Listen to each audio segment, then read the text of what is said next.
Bonjour les amis, j'espère que vous allez bien malgré une certaine dépression ambiante qui nous étouffe depuis un certain temps, comme une camisole de force nous empêchant d'être nous-mêmes, mais on persévère à travers ces temps difficiles, on garde la pêche, disent les Français. Je ne sais pas trop ce que ça veut dire, parce que peut-être c'est inspiré d'une certaine scène du film Call Me By Your Name, où il garde la pêche. Alors, je suis très content de recevoir aujourd'hui au podcast un gars avec qui j'étais au secondaire. Et c'est en fait le deuxième tome, hein, un peu comme, j'allais dire une trilogie. On ne sait pas s'il va revenir une troisième fois, mais c'est la suite, parce que c'est son deuxième passage à Dread sur le Tape. Ceux qui ne connaissent pas Jack Han, eh bien, vous pouvez aller vous taper son premier passage. Là, je fais un signe d'exemple comme si vous le voyez, mais vers l'arrière. Alors qu'il est venu, je pense, dans la première saison. Et c'est fou. Son ascension, en tout cas le parcours qu'il a fait depuis son premier passage. C'est un gars que j'ai connu, moi, au secondaire. On était dans la même classe. Il est arrivé, je pense, en secondaire 3. Après ça, il est allé à l'université et vous allez voir si vous allez réécouter son premier passage. Il a commencé à faire des posts, des articles de hockey sur Twitter. Il a été remarqué par beaucoup de monde, dont Bob McKenzie et également des directeurs généraux de la Ligue nationale. Et après ça, c'est après son dernier passage au podcast. Il a été engagé par les Maple Leafs de Toronto pour travailler avec les Marlies, leur équipe de la Ligue américaine, où il était assistant coach au niveau du vidéo particulièrement. Et on parle de tout le chemin qu'il a fait depuis son dernier passage au podcast cette semaine. Il a même écrit un livre pendant la pandémie. Un gars qui ne chôme pas, qui se fixe des objectifs, dis-je, et les atteint. Et j'ai nommé Jack Han. Et d'ailleurs, vous allez savoir dans l'ancien épisode, si vous l'avez pas vu, son vrai nom. Moi, je l'ai pas connu sous le nom de Jack Han, mais son nom chinois. Et pour savoir c'est quoi, bien, allez écouter le premier épisode avec Jack Han dans la saison 1. J'aimerais d'abord aussi, avant d'enchaîner à l'épisode, remercier les leaders. Ça prend des leaders dans une société. Et je parle ici des leaders de Dread sur le Tape, les patrons, et particulièrement ceux qui ont le bundle Capitaine. Et oui, le bundle Marc Messier, des gens conçu directement à partir d'un prélèvement des gosses de Marc Messier. Hein, on parle ici du visage charismatique des croustilles Lays, tout ça avec un crâne rasé reluisant, là, qui n'est pas sans rappeler Monsieur Net dans son prime. Et j'ai nommé cette semaine, parce que j'en nomme, je vais en nommer à travers la saison. Ça fait partie du package et non seulement ça, mais ça me fait un plaisir malin. Cette semaine, Marie-Ève Cyr, François Levac et Marc-André Saint-Laurent sont les leaders que je nomme dans l'épisode. C'est possible pour vous aussi d'être leader à Dread sur le Tape et de montrer le chemin à vos coéquipiers. C'est très simple, c'est patreon.com/Dread sur le Tape. Et depuis récemment, c'est possible de s'abonner avec même un rabais de 5% pour l'année. Il y en a qui aiment ça. Hey, one shot, one life, one opportunity. Je vais le faire d'une shot. Je vais payer d'une shot. Ça gosse par mois des fois. Ma carte Visa expire. Il faut regosser. Ah là, tu me tannes. Viens pas me tanner! Bon, alors vous le faites one shot, patreon.com/Dread sur le Tape, puis en plus vous sauvez sur l'année. Hein? C'est comme signer un entry level. Tu signes pour un an, on voit comment tu performes, puis après on renouvelle. Bon, c'est beau. Alors, j'ai rencontré Jack Han le 10 août 2020 dans un contexte évidemment de mesures sanitaires très, très, très, très, très rigoureux. Et ça a donné cet entretien. Le voici, part 2, Jack Han.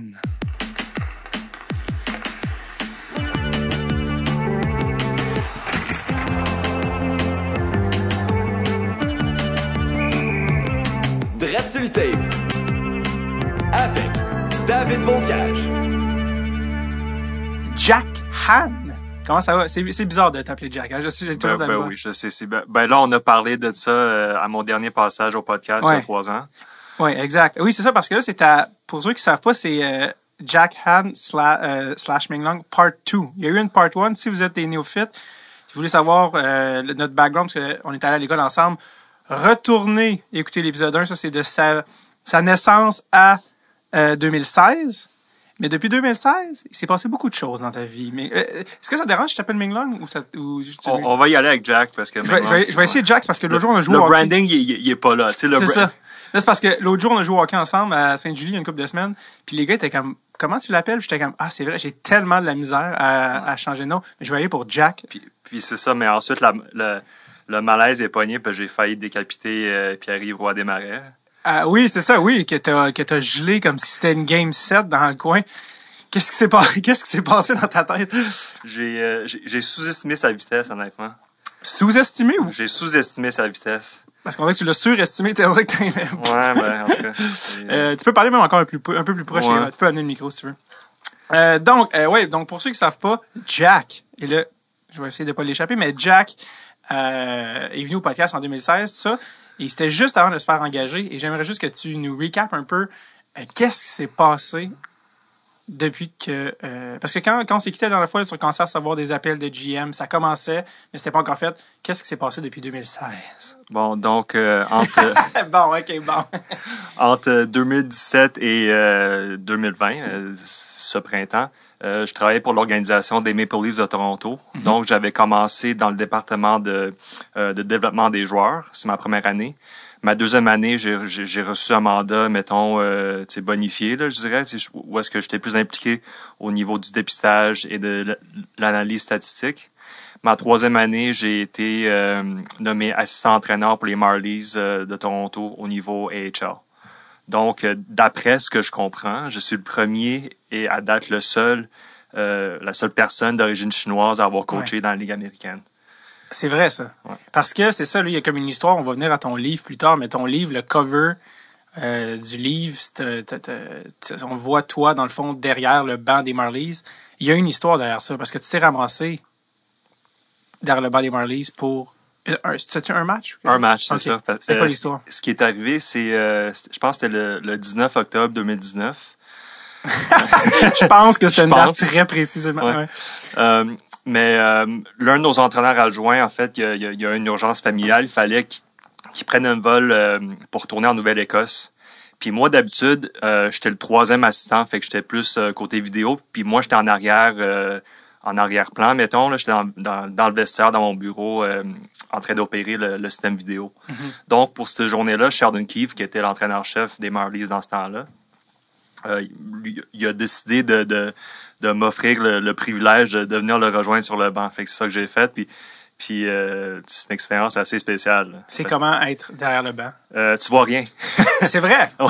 Ben, parce que moi, je suis habitué à être sur le côté vidéo, d'avoir plusieurs angles de caméra. Ouais. Donc moi, je vois tout, d'habitude. Ouais. Mais être sur le banc, t'as le jeu devant toi, ça se passe super vite. T'sais, moi, j'ai joué au hockey au niveau secondaire avec toi, entre autres. Puis j'ai coaché à ce niveau-là aussi, mais je veux dire, niveau AHL ou NHL, ça n'a juste pas rapport. Là. Ça se passe tellement vite, mais en même temps, c'est comme, tu sens que t'es dans la game, tu sais. Sur vidéo, tu vois ce qui se passe, mais quand t'es sur le banc, tu ressens ce qui se passe. Ouais. Fait que ça, c'est quand même spécial comme feeling, tu sais, c'est dur à décrire, mettons. T'avais-tu une adrénaline, là? Tu dois avoir un sentiment d'adrénaline, d'être un peu high là-dessus, non? Oui, absolument. Fait qu'avant le match, Sheldon m'a donné quelques petits trucs à faire pendant les games, mettons, de regarder c'est quoi nos trios, c'est quoi nos match-ups, tout ça. Ouais. Puis, tu sais, pendant le match, mettons, je me concentrais là-dessus, mais, tu sais, j'avais peur de bouger, là. Ouais. Tu sais, mettons, tu t'imagines, genre, tu sais, je me touche le nez ou je me décrotte le nez, puis tout le monde voit ça parce que, on passe à la télé aussi. C'est quoi que tu as trouvé le plus difficile à faire derrière le banc ou que l'affaire à laquelle tu n'avais pas pensé? L'affaire que j'avais pas pensé. C'est comme, oh shit, si les gens savaient que derrière un banc, ça se passe de telle manière. Ou... Ben, en fait, il y a une petite affaire vraiment, un petit trick of the trade là, que Sheldon utilise.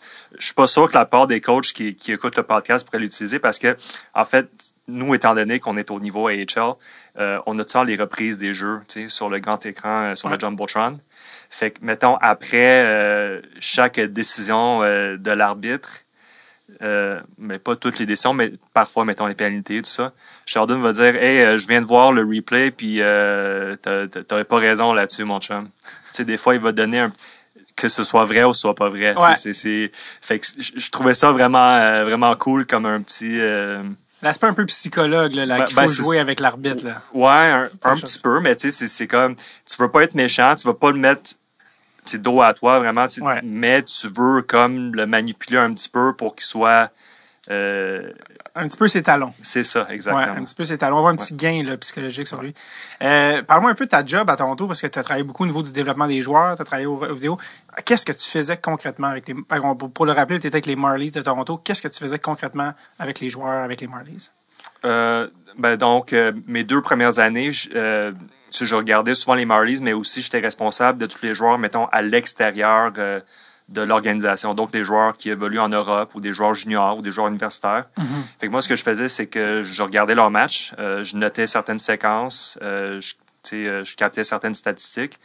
Puis à chaque mois, mettons, j'élaborais un rapport pour voir où est-ce qu'on en est avec ce joueur-là.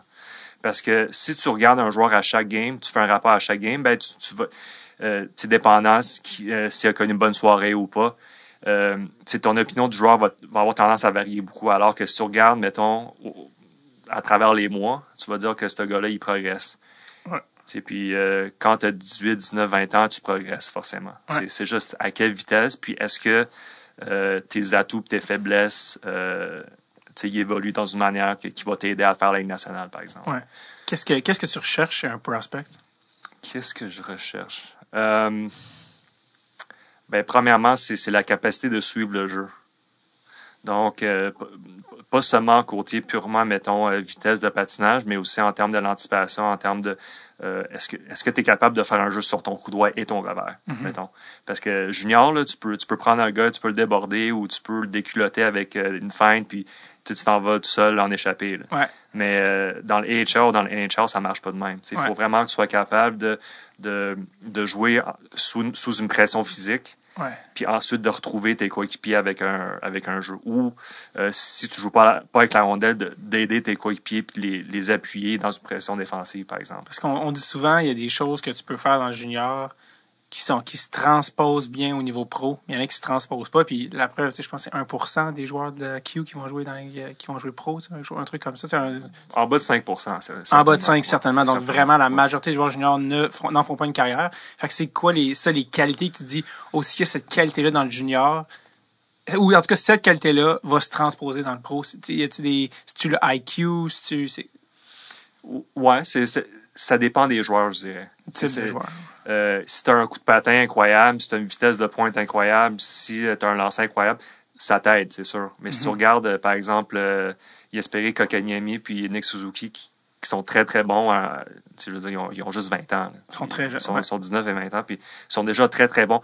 Pas à cause de leur, de leur vitesse ou de leur force, peu importe, mais de leur capacité à suivre le jeu, à lire le jeu, à anticiper, puis ensuite à capitaliser sur les opportunités. Donc, est-ce qu'on peut dire que c'est un sens du hockey ou c'est un QI de hockey? Oui, mais il y a certains atouts physiques qui leur permettent de faire ça. Dans le cas de Kotkaniemi, je veux dire, il y a quand même... il fait 6 pieds 2. Il patine. Je veux dire, son coup de patin, il a l'air un petit peu anorthodoxe parce qu'il est large, mais... Il est très agile. Il y a des bonnes fondamentales en termes de sa capacité de croiser ou de peu importe. Donc, il est capable de suivre le jeu puis capable de vraiment spotter les ouvertures. Absolument. On va revenir à tout ce qui est prospect canadien. On va revenir plus tard parce qu'on a beaucoup à jaser là-dessus. Je veux qu'on va parler un petit peu des Leafs avant d'arriver aux Habs. Qu'est-ce qui a amené les Leafs à t'engager? Tu étais un gars qui avait étudié en marketing. Après ça, tu avais fait un peu... tu as commencé à faire des trucs sur Twitter, tout ça. Comment un gars qui n'a pas joué dans NHL, qui n'a pas joué pro, qui a pas... Tu sais, t'avais tout créé, t'as comme un peu créé ton propre truc. Comment ils t'ont engagé pour aller... Tu sais, Carl Dubas, tout ça. Qu'est-ce qu'ils ont vu dans toi pour être un peu outside the box? En fait, c'est une question qui est en même temps facile et difficile à répondre. Parce que c'est difficile parce que je sais pas. C'est pas moi qui l'ai fait. Mais c'est facile dans le sens que on vient de parler des prospects des joueurs. Pourquoi Nick Suzuki ou pourquoi Kotkaniemi ont été repêchés aussitôt? Ils ont été repêchés tout court. Parce que à travers les années, ils sont bâtis une réputation et aussi ils ont une historique de productivité dans d'autres ligues. Fait qu'on se dit, si ce gars-là, il est bon dans le OHL ou il est bon à Liga, forcément, à un moment donné, il devrait être correct dans la Ligue nationale aussi. Là. Fait qu'on va l'engager, on va le signer, on va le repêcher. Moi, dans mon cas, j'ai travaillé 1 an pour les Canadiens en tant qu'écrivain. J'écrivais pour leur site web. Fait que je connaissais la Ligue, je connaissais certains des joueurs déjà. Après ça, j'étais allé travailler 3 ans au niveau universitaire pour l'équipe féminine de l'Université McGill avec un entraîneur qui a gagné l'or aux Olympiques avec des joueuses qui sont olympiennes. Puis là-bas, j'étais en charge de tout ce qui est vidéo et statistique. J'avais bâti un système vraiment de zéro. Puis là, on est rendu chaque année, ils engagent des stagiaires, mais des étudiants qui font leur bac pour venir aider l'équipe dans le rôle que j'occupais avant. Puis on est rendu à la troisième génération d'analystes qui travaillent. Fait que j'avais bâti tout un programme là-bas. Puis je pense que c'est ça que Toronto, ils ont trouvé ça intéressant parce que j'écrivais beaucoup aussi. Donc, je partageais ma façon de penser, puis j'ai été capable de bâtir quelque chose en 3 ans à McGill. Ils se sont dit que pour aller chercher quelqu'un qui a une expérience pour ajouter à leur développement des joueurs, ben j'étais le meilleur candidat. Cool. Puis comment ça s'est passé d'arriver dans le pro? Tu travailles avec Sheldon Keefe, tu travailles avec les gars, comme ton adaptation quand même. Parce que là, t'arrives, t'es comme. C'est plus des jokes, là. Les gars veulent tous monter dans la Ligue nationale. Comment ça s'est passé quand t'es arrivé là? Qu'est-ce qui t'a frappé? Comme, quand t'arrives là, t'es comme, OK, man, je pensais jamais travailler dans le hockey. Puis là, non seulement je travaille dans le hockey, je suis dans la Ligue américaine des Maple Leafs de Toronto. Ben, je dirais depuis le début, le press release qu'ils ont fait pour annoncer mon embauche, c'était Stéphane Robida et moi. Puis moi, quand j'étais jeune, je regardais Stéphane Robida jouer à la télévision. Tu sais. Ouais. Puis Stéphane, c'est un gars super sympathique, on s'entend super bien. Puis c'est vraiment, je pense que lui puis Scott Pellerin, un autre gars qui je regardais à la télé avant. Ancien joueur, ouais. Ancien joueur, ouais. Jouait avec les Blues de Saint-Louis, entre autres. Mais ces deux gars-là m'ont vraiment mis à l'aise. Parce qu'à la première année, je travaillais beaucoup de Montréal. J'allais à Toronto 1 ou 2 fois par mois. Puis à chaque fois, on passait du temps ensemble. J'ai présenté les statistiques ou les vidéos que j'avais captées, tout ça. Fait que c'était vraiment d'avoir des bons collègues qui m'ont vraiment aidé. Après ça, il est arrivé Hayley Wickenheiser. Mm-hmm. Donc, à Brébeuf, je portais le numéro 22. Puis Hayley portait le numéro 22 pour l'équipe canadienne. Puis c'est pas une coïncidence. C'est une personne que j'admirais depuis longtemps. Puis c'était juste un addon qu'on a travaillé ensemble. Comment tu l'as trouvé comme personne puis comme professionnel? Incroyable. C'est comme... tu connais Captain Planet? Non, c'est un super-héros. Ouais, c'est ça. En tout cas, c'est quoi le parallèle que tu allais faire par rapport à Captain Non, mais Planet? c'est genre Superwoman. Ah ouais, hein? Ouais. En quel sens? Dans le sens que, elle étudiait pour être médecin. Là, elle est rendue médecin. Elle travaille dans un hôpital à Toronto, en plus de travailler pour les Leafs. Évidemment, athlète olympique. Légendaire. Légendaire. Vraiment une personne extraordinaire en termes de son QI, mais aussi de ses capacités physiques. Là. C'est juste, Puis, elle est rendue peut-être dans la quarantaine maintenant, j'imagine? À quel âge? Quelque chose de même. Là, ouais, on pourrait aller sur Hockey DB. Ouais, c'est ça, mais quand même, prospect, mais... peut-être une des meilleures joueuses canadiennes de tous les temps, là, carrément. Là, donc, mais comme personne, t'as pas été déçu, c'est ça que je veux dire. Non, mais ça, c'est vraiment... C'est une personne exceptionnelle avant d'être une athlète exceptionnelle. Ah ouais. Je dirais. Incroyable. Stéphane Robida, j'imagine, c'est l'occasion pour toi de aussi... un peu jaser en français avec Stéphane, j'imagine. Ouais, c'est ça. On n'était pas beaucoup de francophones. En fait, Scott aussi, il est moitié francophone. Lui, il est acadien. Ouais. Ah ouais, il fait le Nouveau-Brunswick. Ouais, fait que son français est un petit peu drôle. Là, un peu plus proche du chiac. ça. C'est ça, les Acadiens, c'est plus du chiac, un genre de mélange français-anglais, sur le bord du highway, puis ça mélange les... bref. Ouais. Ah ouais, je savais pas qu'il parlait un peu français. Fait que bref, tu te ramasses avec Toronto. Il t'engage. Parle-moi un peu du gars qui t'a engagé. C'est Kyle Dubas qui t'a engagé. Oui, c'est ça. Parce que Kyle Dubas, tu sais, je veux dire, c'est vraiment le modèle dans mon esprit, en tout cas du GM 2.0, très moderne. Ironiquement, il travaille avec Lou Lamoriello, qui est peut-être le GM le plus old school dans ma tête, mais peut-être que je me trompe aussi, là, parce que tu me diras si je me trompe. Mais parle-moi un petit peu d'abord de Kyle Dubas, qui, pour ceux qui ne savent pas c'est qui, c'est le GM des Maple Leafs, mais un genre de Wonder Kid qui était GM dans le junior à 25 ans. Puis quelques années plus tard, il était assistant GM avec les Leafs. C'était une espèce de montée, là, comme tu en vois rarement. Puis qui est très... qui semble faire preuve d'une ouverture d'esprit vraiment rare pour les GM. Ce gars-là t'a engagé. Parle-moi un peu de lui, parce que lui aussi, il a comme un peu créé sa propre légende. C'est sûr que je le connais d'une manière différente de la part des amateurs de hockey. Puis même, je veux dire, je le connais différemment maintenant qu'en 2016, mettons. Ben oui. Après avoir travaillé avec Carl pendant plusieurs années, je trouve qu'en termes de son quotient émotionnel, c'est vraiment une personne remarquable. C'est quelqu'un de très, très ouvert d'esprit, comme tu as mentionné. Quelqu'un qui est très... comment je peux dire ça? Il veut vraiment prendre soin de ses coéquipiers ou de ses employés. Tout ça, c'est quelqu'un qui est vraiment axé là-dessus. puis qu'il y a quelqu'un qui a vraiment des belles valeurs. Fait que c'est pas juste quelqu'un qui est analyse statistique ou quelqu'un qui est très froid. C'est quelqu'un de très chaleureux. Là, je dirais. Exact. Puis côté hockey. C'est pas un gars d'informatique qui est sorti de nulle part. T'sais, lui, quand il avait 10 ans, je pense que c'était le stick boy de l'équipe des Greyhounds de Sault-Saint-Marie. Il a travaillé pour cette équipe-là toute sa vie. Là. C'est comme c'est l'équivalent de tu sais, le livre de Recarrier, là, le chandail d'hockey. Le chandail d'hockey, c'est ça, genre, ça, c'est Carl Dubas. C'est malade. Sauf que lui, son chandail, c'est un chandail rouge et blanc des Greyhounds de Sault-Saint-Marie. Sa conception du hockey puis de la gestion, en quoi est différente de celle des autres GM, tu sais? Comment il explique qu'un gars est engagé aussi jeune dans la NHL? Ben, je pense que lui, il a une très bonne capacité d'aller chercher ailleurs. Donc, par exemple, embaucher. Moi, j'ai pas de background dans le hockey nécessairement. Mais d'aller chercher dans la gestion des affaires, la philosophie, l'histoire.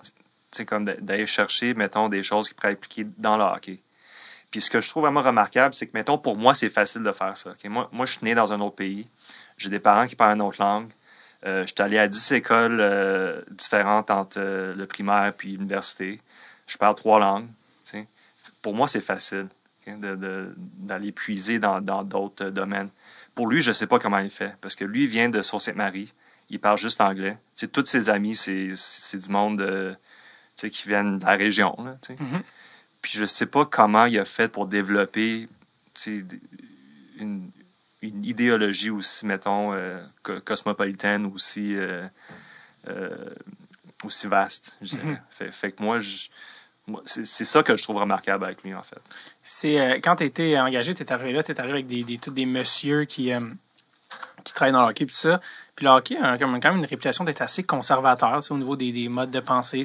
Pourquoi on fait ça? Parce qu'on a toujours fait ça. Toi, tu arrives un peu avec ton affaire de « Hey, mais moi, les gars, j'avais pensé à quelque chose. » Comment ça a été perçu quand tu es arrivé? Est-ce que tu sentais une résistance? Est-ce que tu sentais que c'était comme « Ouf, le hockey, ça va être tough, changer les choses ou arriver avec des nouvelles idées? » Comment tu as trouvé ça de ce côté-là? Ben, pour moi, je dirais que c'était relativement facile comparé à d'autres personnes qui ont été dans d'autres organisations, simplement parce qu'ils ont été beaucoup à avoir des pensées plus progressistes ou modernes là, du hockey. T'sais, il y avait déjà un département d'analyse statistique avec, mettons, je pense qu'il était 6 quand je suis arrivé. Là, ils sont rendus plus comme 7 ou 8. Là. Puis aussi, on avait d'autres coachs consultants comme Darryl Belfry. Darryl Belfry, c'est le gars qui a enseigné Patrick Kane comment jouer au hockey. Comment jouer comme Patrick Kane. Pas peur. Fait qu'avec Darryl, on peut s'asseoir pendant 2 heures, parler juste de n'importe quoi. Là. Puis moi, je trouvais ça extraordinaire. Fait que t'étais jamais tout seul, mettons. Ouais. J'ai l'un de mes amis, Matt Pfeffer, lui qui a travaillé pour les Canadiens, lui, dans le temps, il était tout seul. Fait que je sais que ça a été difficile pour lui. Je comprends. Fait que quand t'es en équipe, c'est plus facile. C'est plus fun aussi. T'as-tu affaire un peu quand même à Lou Lamoriello? Ben, en fait, c'est Kyle puis lui qui ont fait mon entrevue. Tu me racontes tout maintenant. La momie, Lou. C'est une autre personne assez remarquable, je dirais, parce que en fait, j'avais fait un petit peu de recherche sur lui avant d'y aller. Là. Je m'attendais pas à ce qu'il soit là, mais au cas où. Ouais. Puis j'avais appris que, en fait, c'est un prof de maths. Okay. Il enseignait le calculus au secondaire. Fait qu'en fait, lui, là, les maths puis les chiffres, lui, il connaît ça. Oh. Puis c'est un très grand ami du DG des Yankees, Brian Cashman. Okay. Puis dans le baseball, évidemment, ça fait une vingtaine d'années que tout ce qui est analyse statistique, fait que lui, il connaît ça. OK. Fait que lui, il est un petit peu comme Bill Belichick. Là. Je dirais que c'est deux personnes assez similaires, c'est-à-dire que c'est des personnes très, très intelligentes qui ont survécu longtemps dans leur milieu, qui ont eu beaucoup de succès. Puis, c'est... en anglais, on dirait he's a tough nut to crack. Oui, difficile à lire, mettons. Difficile à cerner. Difficile à cerner, exactement, c'est ça. Il y a une bonne... il est conscient de son personnage, j'imagine, aussi. Oui. Tu sais, surtout quand ça fait 30 ans que t'es là. Ouais. T'as comme ta façade de loup, les gens ont toute peur de toi, tu le sais. Là. Puis, t'as-tu des relations avec lui ou des échanges avec lui ou ça s'est limité à l'entrevue? Ouais? Assez peu. Je dirais que c'est... Qu'est-ce qu'il te dit quand il vient de voir Lou Lamoriello? Qu'est-ce qu'il dit? Ben, par exemple, si t'es à quelque part où est-ce que t'es pas supposé d'être, il vient te voir tout de suite puis il dit qu'est-ce que tu fais ici? Ça t'est arrivé? Pas à moi, mais à mes collègues, oui. Où est-ce qu'il était pour qu'il n'y ait pas d'affaires là? Non, mais c'est juste, mettons, tu étais là pour travailler avec un joueur des Marlies, puis là, après ça, les livres s'entraînent, puis là, tu restes après pour garder la pratique à côté de la glace, ça, c'est comme... T'étais comme de trop, là, fait ouais? Il va venir te dire tout de suite, ouais. C'est pas bienvenu de regarder les livres jouer? Ben, avant, non, là oui, là, mais, tu sais, Lou, il était vraiment très... il était raide, là, tu sais. Ouais, mais mettons qu'il était aux commandes. Ouais. Est-ce que c'était un peu, peut-être un petit peu trop, ça? Parce que comment les joueurs puis l'organisation trouvent ça? Tu sais, le gars permet pas aux joueurs d'avoir des moustaches, là. Ça donne une idée. Il contrôle les numéros, pas en haut d'un certain numéro. Ouais. En 2020, comment c'était perçu, ça? Ben, c'est sûr qu'il y a du monde qui n'aime pas ça. Mais dans un autre sens, tu sais, je pense qu'il y a toujours une certaine logique dans ce qu'il fait. Par exemple, mettons tout ce qui est code vestimentaire ou apparence, ça. Ben, quand il était président, Barack Obama, il y avait juste 2 couleurs de complet. C'était soit bleu ou soit gris, je pense, quelque chose de même. T'sais. Mais en fait, le fait qu'il n'y a pas besoin de penser qu'est-ce qu'il va porter aujourd'hui, là, ça lui sauve beaucoup de temps puis ça lui sauve de l'énergie pour penser à d'autres affaires. Ouais. Fait que dans ce sens-là, quand tu as plus de structure, quand tu as plus de... Si tu as des interdictions, tout ça, mais en fait, tu peux te concentrer sur ce qui est permis puis faire du mieux que tu peux. Fait il y a une certaine logique là-dedans, je trouve. Qu'est-ce que tu retiens d'avoir travaillé pour ce gars-là? Y a des trucs que tu fais comment? Ça, c'est une page que je vais sortir du livre, que je vais garder. Ben, mettons, pour travailler dans ce domaine-là aussi longtemps que Lou a fait, il faut être conservateur. Tu comprends ce que je veux dire? Explique-moi. Ben, c'est-à-dire que tu veux minimiser tes risques. C'est un petit peu comme Warren Buffett. Tu veux limiter tes erreurs. C'est ça. Ou tu veux limiter les conséquences de tes erreurs. Donc Warren Buffett, c'est un investisseur légendaire. Ouais. C'est pas définitivement pas quelqu'un de New School ou de New Age, mais ce qu'il fait, ça a l'air de marcher. Là. Puis il se concentre sur les choses fondamentales. Puis il s'arrange pour que ses erreurs ne coûtent pas trop cher, puis que ses bons coups lui rapportent gros, puis c'est ça. T'sais. Ouais, je comprends. Je veux dire... Mais ça va être tough rentrer du 109, si tu penses comme ça, non? Oui, mais éventuellement, ça rentre. T'sais, à un moment donné... c'est ça. Je veux dire, Lou, il a joué au baseball semi-pro à Thetford Mines à un moment donné. C'était pas un gars de hockey traditionnel dans le temps. Il était Thetford? À Thetford, oui. Ça, c'est drôle. Puis en fait, à l'entrevue, c'était comme ça que je me suis comme lié avec lui parce que la famille de ma blonde vient de Thetford. Ah ouais? Fait qu'on a parlé un petit peu de ça, puis on dirait que ça a comme brisé la glace. Il t'a-tu envoyé quelques mots en français? Non. Non. Non, pas ce que je... fait que tu vois, c'est vraiment ça avec Lou. Juste en haut de Lou aussi, Brendan Shanahan. Lui, je pense que tu as eu plus d'interactions avec lui quand même, non? Ouais, plus. Parle-moi un peu de cet homme quand même. Un gars vraiment sympathique. Tu sais, il y a un swagger. Là, ouais. Il est tout le temps posé, relax, mais il y a tout le temps un swagger. J'imagine que Mario Lemieux a le même genre de prestance. De prestance, c'est ça. Mais... Alors, parce que tu sais, lui, il est engagé pour changer la culture des Maple Leafs. Les livres, ça allait mal depuis forever. Ouais. Il se fait engager. Est-ce que tu penses qu'il a réussi? Puis si oui. Ben là, on parle au lendemain de la défaite contre Columbus. On en parlera après. Mais je dois dire que si tu regardes, c'est quoi les facteurs qui font en sorte qu'une équipe soit capable de rebâtir ou non? Okay? Ouais. Puis pour moi, c'est pas le fait qu'ils ont un choix de première ronde, parce que les Oilers, ils en ont eu plusieurs. Ils ont, 4 premiers. Ouais, c'est ça. Puis, je veux dire, ils sont fait éliminer par les Blackhawks. Sinon, tu parles de Buffalo. Sinon, tu peux parler de Détroit, que ça recommence. Là, tu peux parler d'Ottawa, de Vancouver. Fait que, pour moi, le facteur numéro 1, c'est le propriétaire ou le groupe de propriétaires. Qu'est-ce qu'ils font en termes d'engager un président ou un DG? Parce que au lieu d'engager un DG directement, ils ont engagé Brendan Shanahan, qui a ensuite engagé Carl, Lou, etc. Fait que tout est parti de là. Ouais. Le propriétaire, mais en fait, Larry Tannenbaum, c'est la personne qui est en charge de la MLSE. Donc, lui, c'est le propriétaire de l'organisation. On le voit assez souvent aussi. Puis je trouve que lui a vraiment une belle vision des choses pour... Il supporte, mais il ne s'implique pas directement. Mm-hmm. Donc, lui, il a engagé Shanahan, qui a engagé Lamoriello et Dubas. Puis là, Dubas engage les coachs, les joueurs, tout ça. Fait que tout part de là. Il s'est engagé la bonne personne, puis après lui faire confiance. Alors que, mettons, tu regardes Melnick, c'est problématique. Oui, Snyder à Philly, c'était problématique. Aquilini, problématique. Souvent aussi, en ce moment aussi, avec Buffalo qui a de la misère année après année, les gens font comme moi. Et quand tu passes 4 GM en 6 ans... Alors que tu vois Jeff Vinik à Tampa, grosse réussite là-bas, à note. Est-ce qu'ils ont un président à Tampa ou c'est Julien? Je m'en rappelle plus. Je pense, oui. Mais c'est ça, mais tu sais, d'après ce que je comprends, Jeff Vinik, il est assez semblable dans son rôle que M. Tannenbaum parce que c'est un gars qui adore l'équipe, qui supporte énormément l'équipe, mais qui ne s'implique pas trop. Ouais. C'est parfait, ça.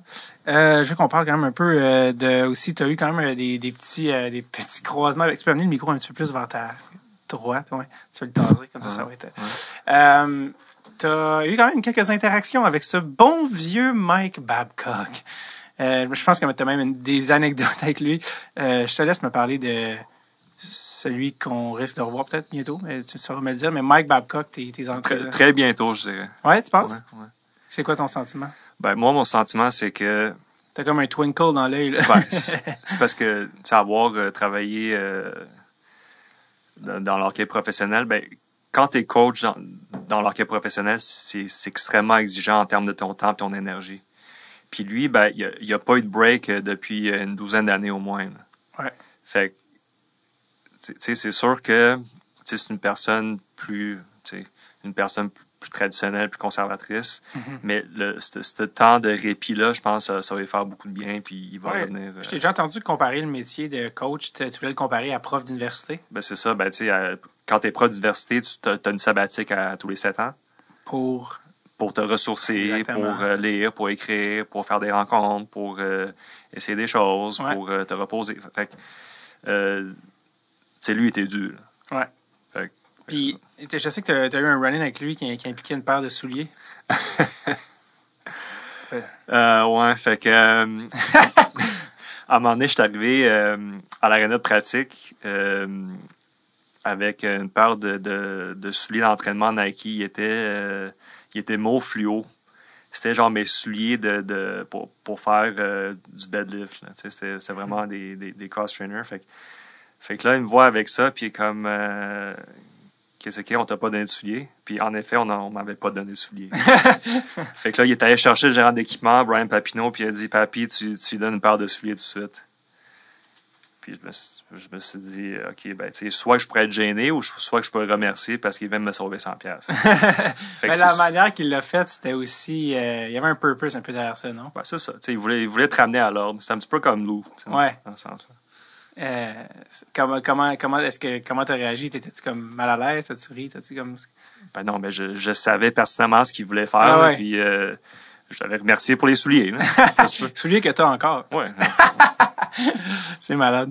Ah, c'est bon vieux. Tu sais, Babcock a aussi été, oui, il a été renvoyé, mais contrairement à un renvoi traditionnel, il y a comme eu tout un mouvement, tu sais, avec avec les abus de coach, il y a comme tout un mouvement de, comme, tu sais, son histoire avec Marner, qui avait demandé de ranker tout ça. Est-ce que tu penses pas que ça va l'empêcher de revenir comme coach? Je penserais pas. Puis est-ce que tu penses qu'il va apprendre des choses? Tu sais, c'est quoi, en fait? Toi, tu es un gars qui analyse le hockey. C'est quoi que les choses que tu penses que Mike Babcock doit un petit peu updater dans son software pour revenir à saveur du jour comme coach en Ligue nationale en 2020? Tu sais? Ben, il y a une expression que j'emprunte à quelqu'un dans le milieu du hockey, côté analytique. Là. Ouais. Le gars s'appelle Micah Blake McCurdy. Puis lui, c'était sur Twitter, puis tu suis le hockey, tu vas le croiser. Mais lui, il dit...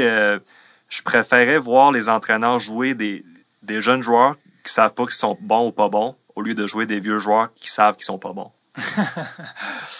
Fait que, par exemple, dans la série Pittsburgh contre Montréal, Mike Sullivan, c'est un excellent coach. Il y a eu deux coupes avec Pittsburgh. Il a continué à jouer Jack Johnson jusqu'à la fin de la série. Je comprends pas. Jack Johnson, il n'est pas très bon. Malheureusement, non, en effet, il n'est pas très bon. Fait que, tu sais, est-ce que Juuso Ricola, il est bon? On ne sait pas. Mais Juuso Ricola, il a quoi? 23, 24 ans. Puis Jack Johnson, il a 33 ans. Puis on sait que Jack Johnson n'est pas bon. On le savait quand il a signé son contrat avant qu'il signe. On savait il y a 10 ans qu'il n'était pas bon.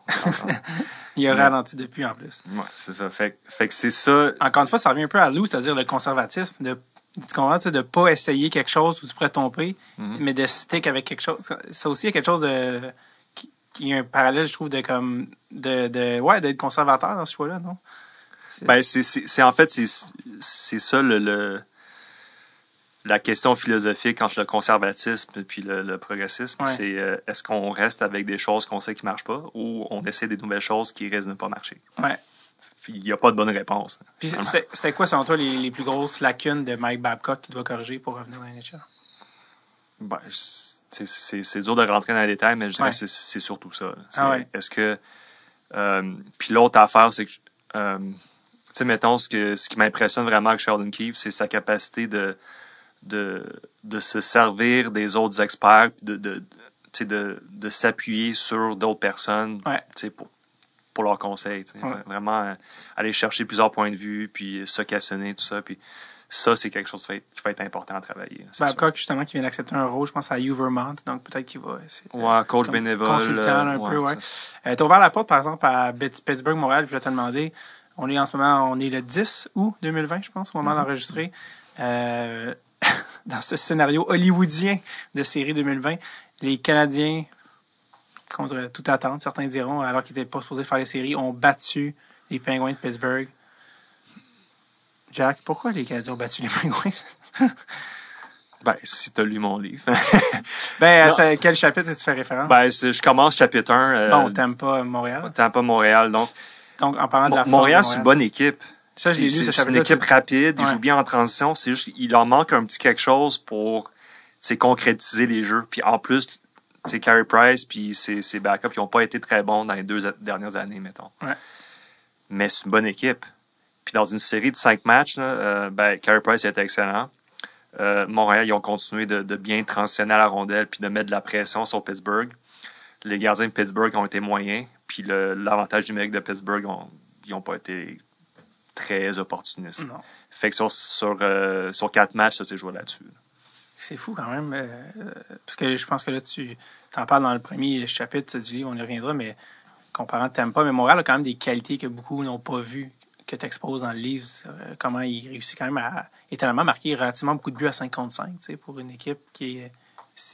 Oui, c'est ça. C'est l'avantage numérique et côté gardien-but qui ont vraiment torpillé leur chance dans la saison régulière. Ouais.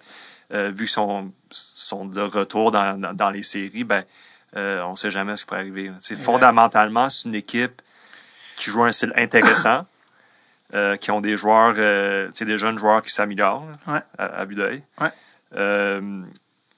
Carey Price a l'air de bien filer. Il est dans un très bon mood. Ils ont des chances. Pour parler d'une équipe que tu connais encore mieux, et puis des joueurs que tu connais mieux, les Leafs hier ont été éliminés encore contre, par les Blue Jackets de Columbus. Ouais. Qu'est-ce qui s'est passé? Là, grosso modo, à 5 contre 5, en moyenne, les lancers au but, ils rentrent 6% du temps. Entre 6 et 7%. Okay. Je pense pendant la série, à 5 contre 5, Toronto, ils lançaient environ 2,5%. D'habitude, tu ne survis pas à ça. Les gardiens de Columbus, ils ont été hot. Ouais, et puis en plus, c'est pas comme si c'était pas Carey, c'est que je pense que Korpisalo et Elvis Merzlikins qui se sont échangés la tâche, mais donc est-ce que c'est les goalers de Columbus qui ont été si bons ou c'est les tirs qui ont été ou les opportunités qui étaient un petit peu trop faibles, comment ça je veux dire? Toronto contrôlait quand même environ 55% des chances de marquer. Là. Fait c'est quand même... il y avait quand même une bonne marge de manœuvre à ce niveau-là, mais c'est juste les... je veux dire, hier, ils ont frappé 2 poteaux quand c'était 1-0 Columbus. Ouais. En série, surtout dans un match décisif, ça joue là-dessus. Là, ne gage jamais quoi que ce soit sur un match décisif. Là. Je veux dire, si on est rendu là, c'est parce que c'est presque du 50-50. Ça se joue sur un coup de vent, là, rendu là. Ouais. Je veux dire, tu peux gager sur du golf, du tennis, du basket, ce que tu veux. Là. Gage jamais sur le hockey. Là. Comme moi, j'ai jamais misé $1 sur un match de hockey. C'est ridicule. Trop de, surtout avec la parité maintenant. Là. Parlant des Leafs, pour conclure le chapitre sur ton passage avec les Leafs, t'as aidé à développer des joueurs, tu sais, pendant que t'étais avec les Marlies. De quel joueur t'es le plus fier? Ou que tu te dis, de moi à moi, je pense que j'ai aidé ce gars-là à monter dans la NHL. Pour moi, ce serait Pierre Engvall. Ah, ben il jouait hier. Ouais, c'est ça. Pierre Engvall. En quoi tu l'as aidé par rapport au moment où tu l'as rencontré jusqu'à ce qu'il joue dans le show? Pierre Engvall, c'est un choix de 7e ronde en 2014. Là. Je suis en train de vérifier. Ouais, je suis en train de vérifier pour que... Suédois, si je ne me trompe pas.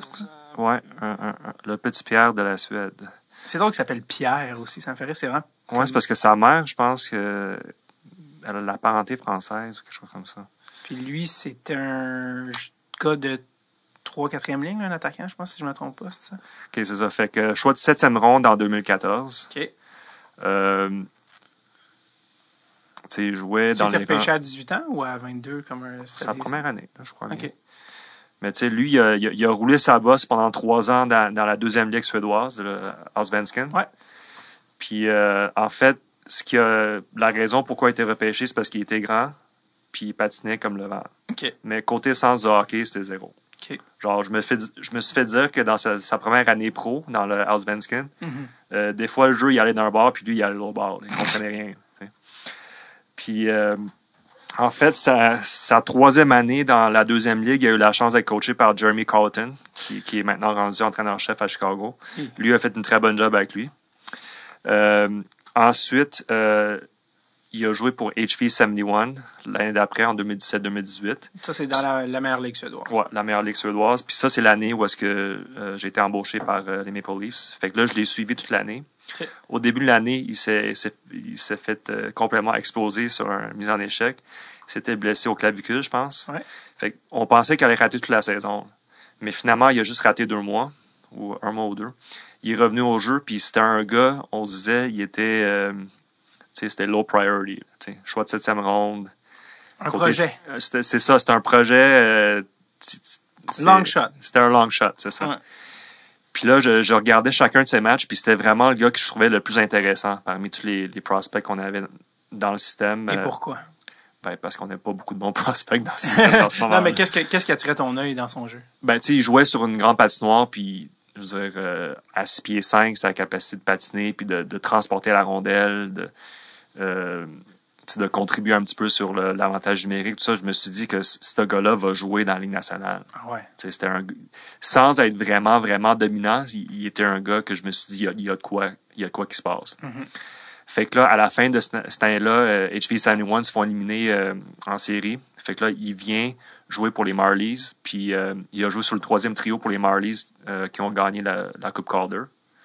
Il joue avec Fred Gauthier puis Colin Greening.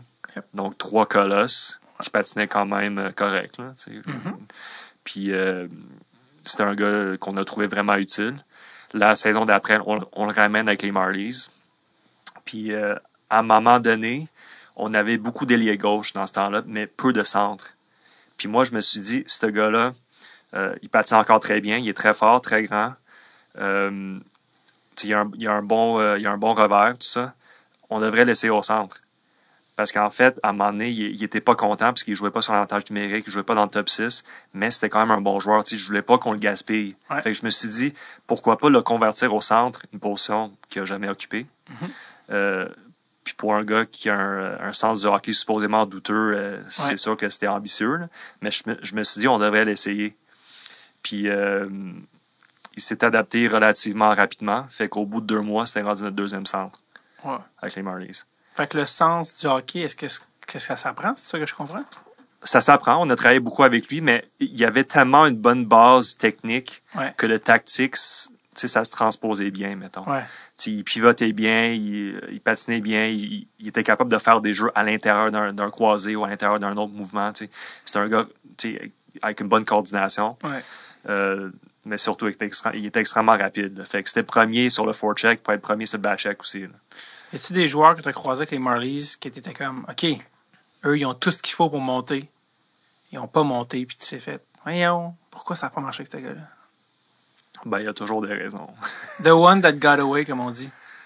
Y en a-tu que tu fais comme, lui, lui, ça m'écoeure d'avoir échappé, tu sais. Ben, à date, non, c'est parce qu'il n'y a pas assez de recul pour dire que ce gars-là, il le fera pas. Là, OK. Je veux dire, si tu me donnes 3 ou 4 ou 5 ans de recul, je pourrais le dire. Là, mais... Ou des gars que tu aurais pensé que par 2020, en ce moment, ils joueraient avec les Maple Leafs, mais qui ne jouent pas encore. Il y a encore des chances. Il y a encore des projets. Non, c'est ça. T'as travaillé avec les Marlies, t'es arrivé, justement, t'as appris tellement en 4 ans.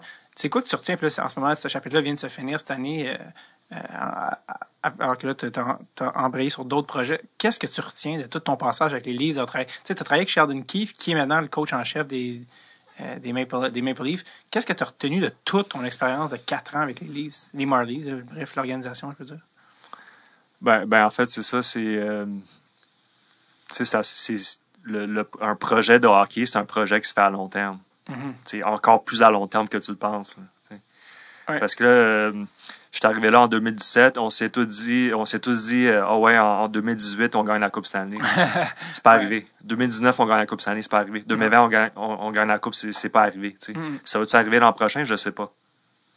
Mais c'est un projet à long terme, puis on progresse, on fait du mieux qu'on peut, puis des fois, les cartes sortent pas.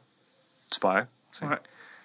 Pour moi, je me dis, de perdre et de mourir, ça, c'est pour tout le monde. Ça. Tout le monde perd, puis tout le monde, on finit tous par mourir. Oui. Mais de se battre, de se commettre à un projet, de gagner, ça, c'est pas pour tout le monde. Il faut vraiment travailler pour en faire un plus pour y arriver. T'as appris une méthodologie de travail, peut-être, avec les Maple Leafs? Certainement. Ça arrivait tôt à l'Arena, non? Je pense que je t'ai déjà entendu dire qu'il y avait comme un bragging rights. Plus tôt tu arrives à l'Arena, le plus un genre de compétition saine à l'interne de comme qui travaille le plus fort, un peu. Ouais, il y a ça dans toutes les équipes de hockey, en fait. Même quand j'étais à McGill, c'est ça aussi. Là, nice. Mais à quelque part, c'est pas juste le fait d'arriver tôt. C'est le fait d'avoir des bonnes idées, puis des bonnes méthodologies, puis un bon suivi. Là, c'est ça qui est important. Tu connais super bien Sheldon, tu as travaillé avec quand même longtemps, puis il est rendu à Toronto. En le voyant coacher en ce moment, hier, ils ont perdu la série. Là, tu sais qu'en ce moment, il vit le pire moment de son année. Ouais. Quand tu regardes la série, y a-tu quelque chose que tu aurais eu envie d'être assistant coach pour dire à Sheldon, hey, on essaye de ça, on essaye de telle autre affaire? Qu'est-ce que tu aurais eu envie de dire pendant la série pour essayer de changer l'outcome, le résultat de la série? Ben, c'est sûr qu'il y a eu des petites affaires, mettons, dans la couverture défensive ou dans la relance ou dans leur jeu de puissance, ça, mais ça, je dirais que c'est des affaires assez cosmétiques. Là, il suffit pas d'insérer un certain joueur dans l'alignement, à part si c'est Austin Matthews, là, mais mettons ton 6e défenseur ou ton 12e avant ou comment tu structures ton forecheck. Je veux dire, il y a tellement de facteurs qui rentrent en ligne de compte que, honnêtement, il y a personne qui comprend le hockey, comment ça marche. Là, parce que sinon, on n'aurait pas des games de même. Ouais, du chaos organisé. C'est ça. Ben, c'est même pas tant organisé. C'est pas sûr. Je veux dire, c'est comme t'es dans un manège, là, tu t'attaches, puis là, t'espères pour le mieux. Ouais. On prend une mini pause de l'épisode pour que je vous parle de notre collaborateur cette semaine à l'épisode et j'ai nommé WebSim Hockey, la meilleure plateforme de hockey simulé out there. It's not a joke. It's just the best. You're simply the best. Absolument. Et ça, c'est fait où, cette WebSim Hockey? C'est fait au Québec.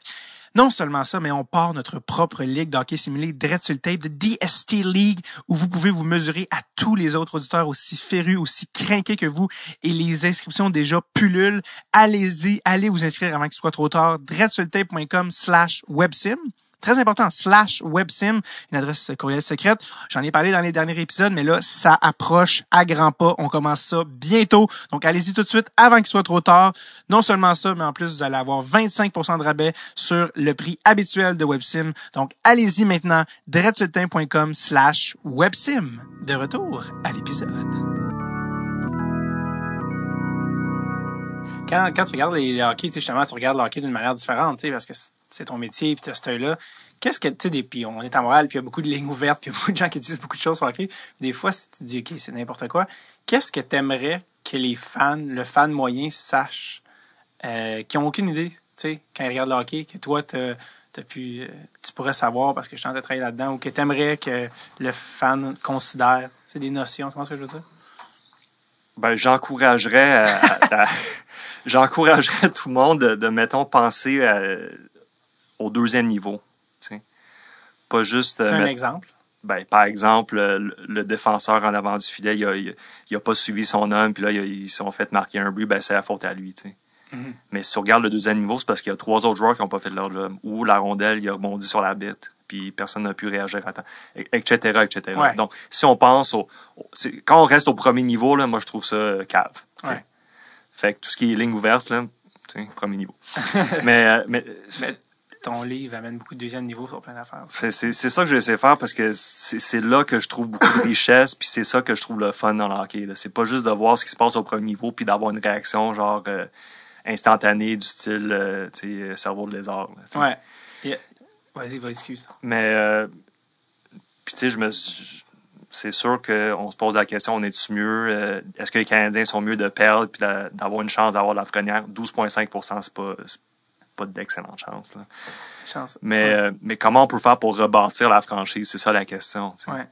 Puis moi, je me dis, peu importe quel joueur que tu repêches, quel joueur que tu signes, quel coach que tu embauches, quel DG que tu embauches, pour moi, ça n'a pas rapport. Si tu veux rebâtir le hockey des Canadiens, à un moment donné, il faut que tu rebâtisses le hockey à Montréal. Ce qui n'est pas la même chose. Je t'écoute. Fais-moi part de ta thèse. Fait que moi, je t'invite à me suivre dans une espèce d'hypothèse, de réflexion. Là, c'est, on garde FC Barcelone. Okay? C'est l'une des meilleures équipes de soccer dans le monde avec un style particulier qui dessert un peuple catalan particulier, avec une historique riche de succès. Il y a quelque chose d'identitaire, là, c'est ça que tu veux dire, sociologique, au-delà du sport. Oui, c'est ça. Fait que c'est ça, au-delà du sport, en termes de sociologie, c'est plus qu'un club. Ouais. Puis à Montréal, je pense que notre relation avec les Canadiens, c'est la même chose, c'est plus qu'un club. Alors qu'on voit comment c'est géré, puis comment les résultats, c'est juste un club. Ouais. On veut pas que ce soit juste un club, on veut que ce soit plus qu'un club. Fait que comment on peut faire pour relancer la concession? Ouais. Moi, je te propose ceci, OK? Je m'en fous qui que tu signes, je m'en fous qui que tu repêches.